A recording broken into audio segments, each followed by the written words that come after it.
And the first thing to do is to really ask yourself, have you made a decision to be committed to peace? Decision, to cut oneself off from the other options. Have you decided to cut yourself off from the option of hostility and violence? Really, have you? Have I? Have you made that fundamental decision to be in Christ? To be a reconciling agent in the world? It's an interesting question. Or are you getting something out of your fighting? Right? Ego loves fighting. Ego loves being reactive, loves to justify itself. Loves to keep it going, loves to be right. Right? At least I do.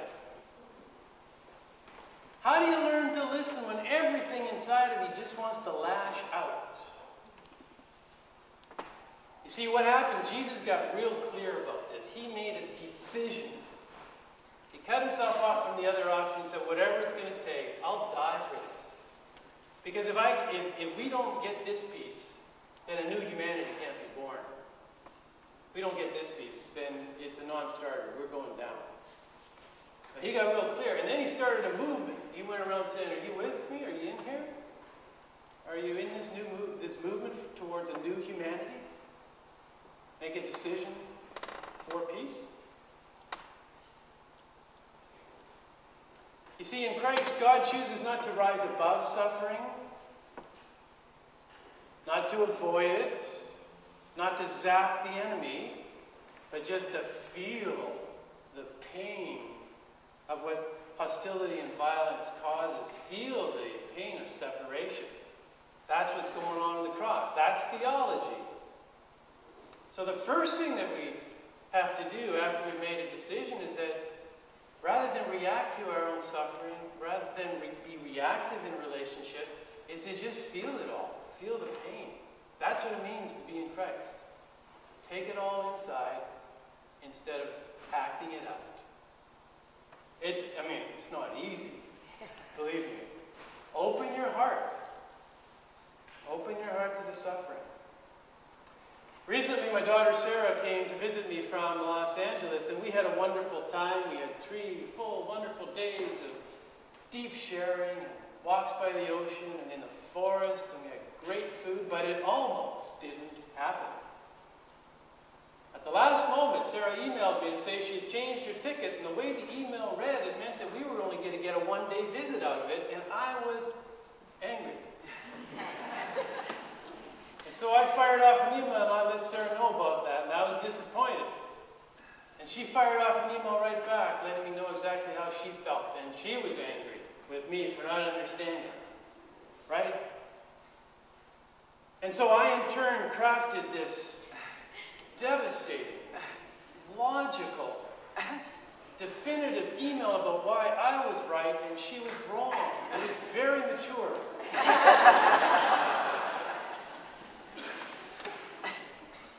Then I took a deep breath.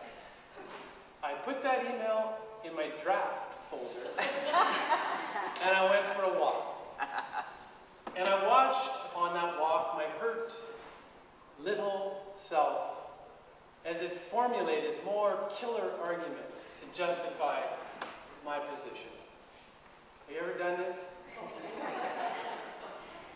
But then as I walked by the sea, I underwent a kind of crucifixion. My heart, I realized, was broken.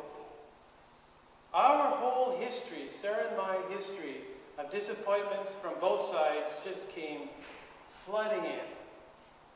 Anger surged within me.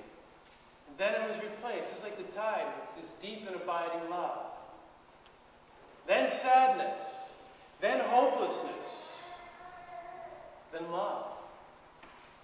But the ego wasn't finished, and it came back fiercely with more arguments, more justification, more defensiveness, more drama. I was loving this. And then the tide went back out, and there was love.